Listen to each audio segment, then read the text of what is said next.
In this lecture, I will cover reflexive, symmetric, transitive, equivalence relation. And let me go one by one and I'll then solve NCERT problem also, just to explain it further. Now, as I mentioned in the previous lecture, whatever we do in a set. So there has to be a set first of all. This set A is defined by your definition, or the question may define the set. So let me have various elements A1, A2, A3 up to AN in a given set. So if I, on this set, from this set I will draw two elements, one by one I will draw, and I will draw in such a way that I establish a relationship between them. So if I'm able to draw, if my relationship is defined in such a way, if my relationship is defined in such a way that I'm able to draw all A's and make this relation A, A2, A2, A3, A3, AN up to AN. I should be able to make, means this should be part of my relation. This should be part of my definition, all of them. If I am getting this kind of assembly of relationship, then it is a reflexive relationship. Means, so what do I say? AA, all A, for all AA, for all AA, it can be A1, it can be A2, it can be A3. So it has to be A and A for all A. All is important. A belonging to the set. Now, to explain, it is difficult to understand only with this definition. Let me take a set 1, 2, and 3. And I have defined certain relationship. After defining that relationship, I am not going into what relationship I defined. I defined certain relationship and I got as 1, 1, 2, 2, and 3, 3. I got it. And these are part of my whatever relationship I defined. So based on that relationship, I got these. 1, 1 I got, 2, 2 I got, and 3, 3 I got. So then it becomes reflexive. Had I got only up to this much, had I got only 1, 1 and 2, 2, but not 3, 3, then it is not reflexive.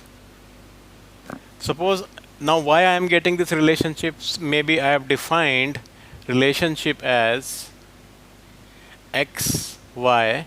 I have defined this way, x, y, such that x is equal to y and x is less than equal to 2. This is the condition I have made. Relationship is x, y such that x is equal to y and x is less than 2. So when I write based on this relationship, how I draw, this is my set. My relationship will operate only in this given set. This given set can have its own limitation.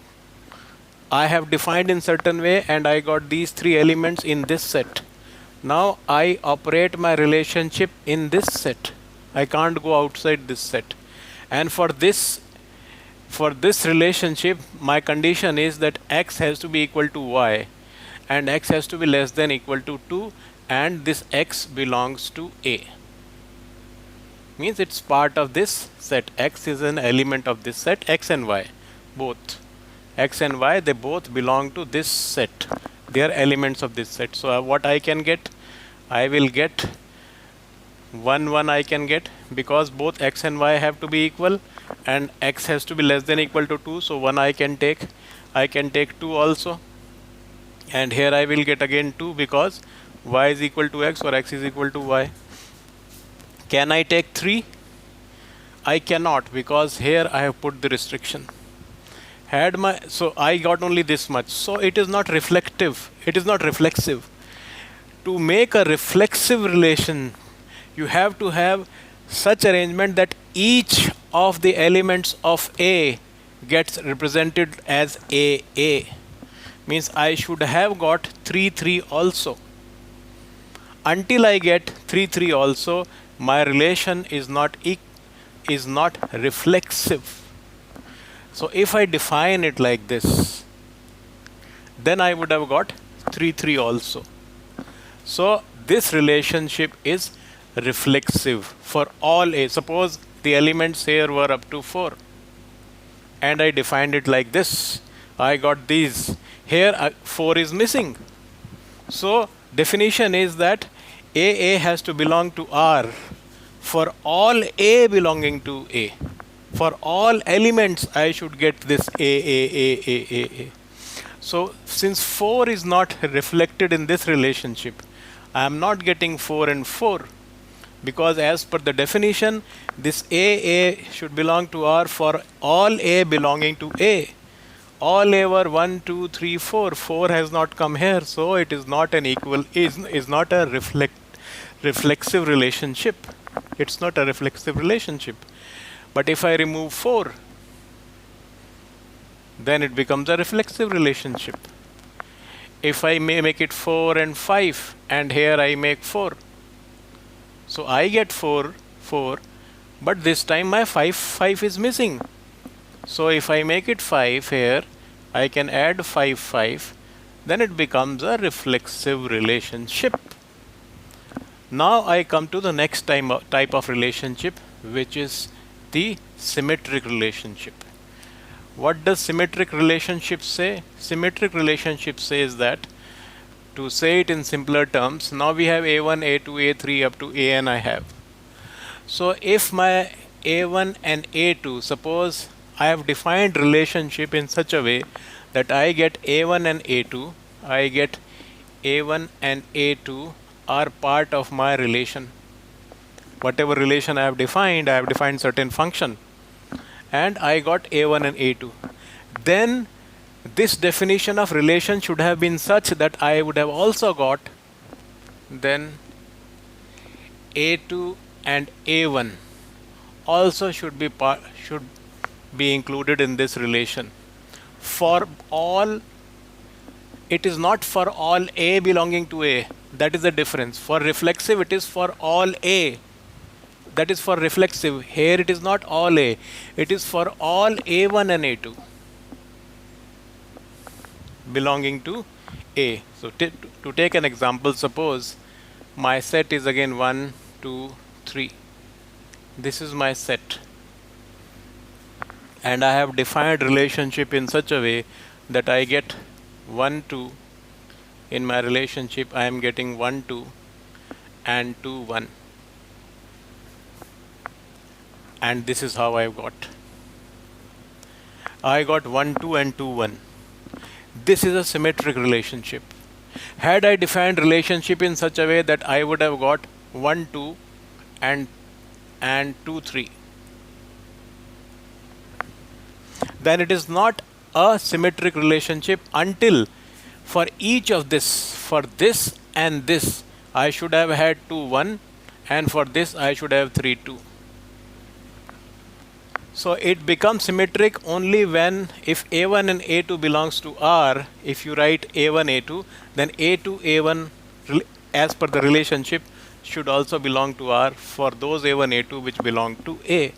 Now to take it further, to make it more clear, so suppose I write like this 1, 3. So my relationship was such that it gave me 1 and 3.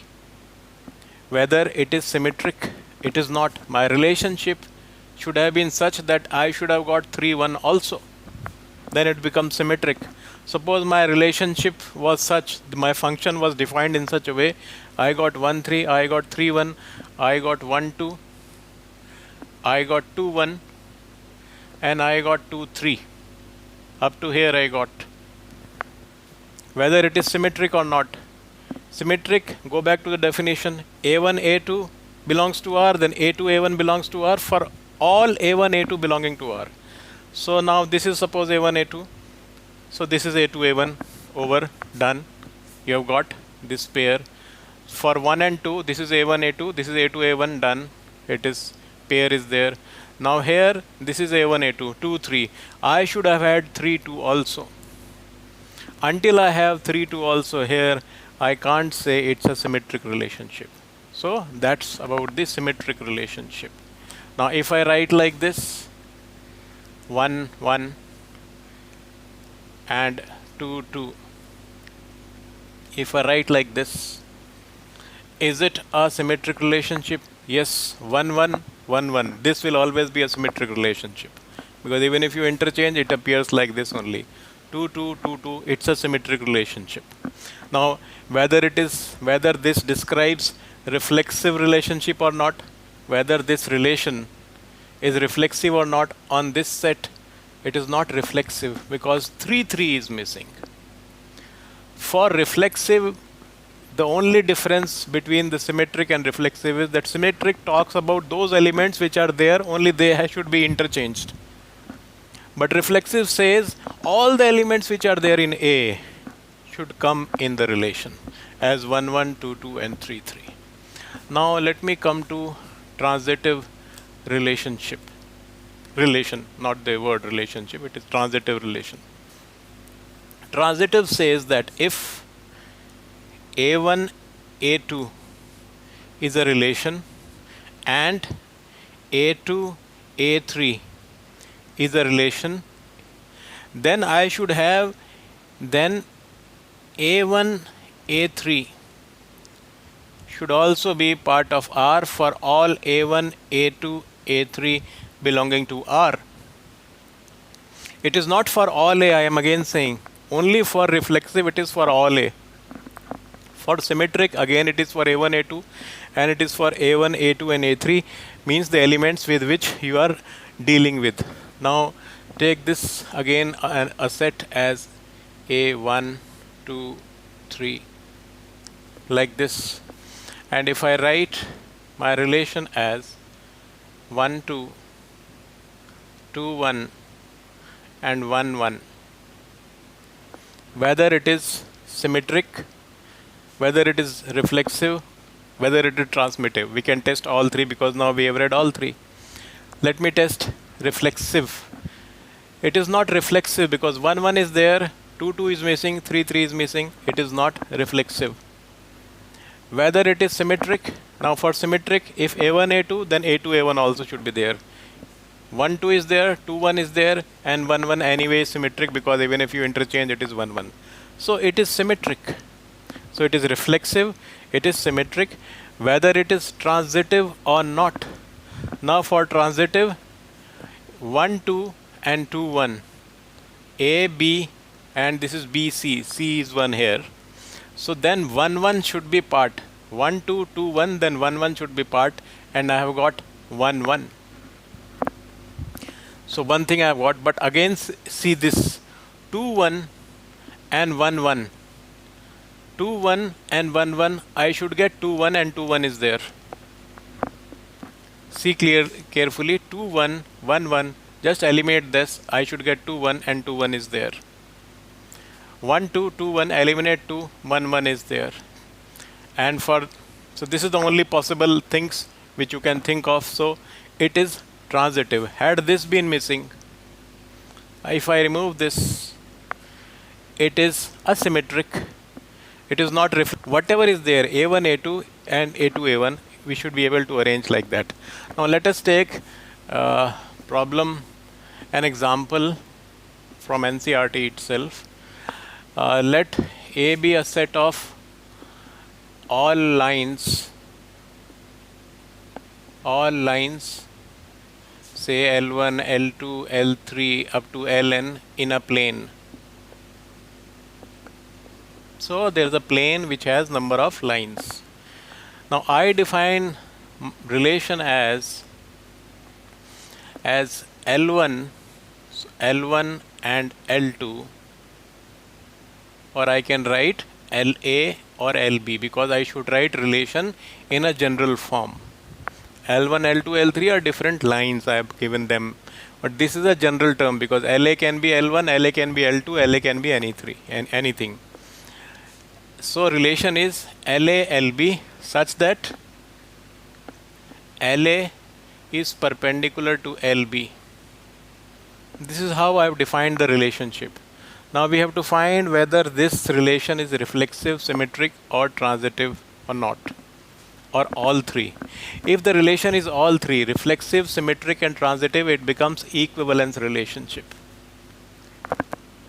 So all three will make equivalence, but any one of them or any two of them doesn't make it equivalence. To have equivalence, you should have all the requirements have to be met. Now let us test whether it is reflexive or not. So if I write L1 and L1, because to have reflexive I should have L1, L1, L2, L2, L3, L3, all up to Ln, Ln. Because it says that for all A belonging to A, I should be able to write my relation as this. For symmetric, for reflexive. But if I write like this, the condition says that they have to be perpendicular. But two same lines, one line which I have put like this is not perpendicular to itself. So this line cannot be perpendicular to itself. So I cannot write this relation as per the condition which is given. This is the condition which is given.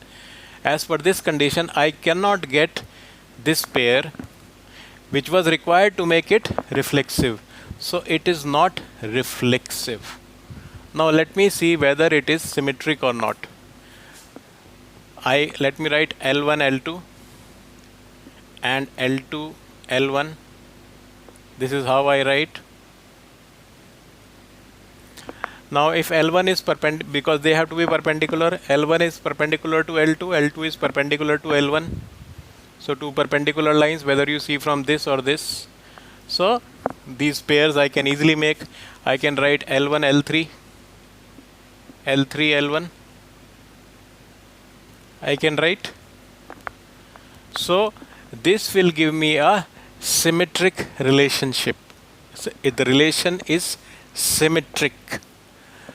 So it was not reflexive, but it is symmetric. I can write L1, L4, L4, L1. So the condition is such that I can write a symmetric relation. Now whether it is transitive or not. So if I write L1, L2 and I write L2, L3, if these two are part of my relation, then I should have L1, L3 also as part of my relation, because that is what the definition says. So suppose L1 is a line, L1, L2 is perpendicular, L2 has to be perpendicular to L1. Then I need L3, which has to be perpendicular to L2. So this will be L3. But then L1, L3 cannot come because L1 and L3 are parallel and not perpendicular. So they don't meet this relationship. So I cannot write L1, L3. Since I cannot write L1, L3, my requirement, that is L1, L2 are part of relation, L2, L3 are part of relation, then L1, L3 should also have been part of the relation to make it transitive. So it is not transitive, it is only the symmetric relation, it is not transitive. So this is basically an introduction to reflexive symmetry.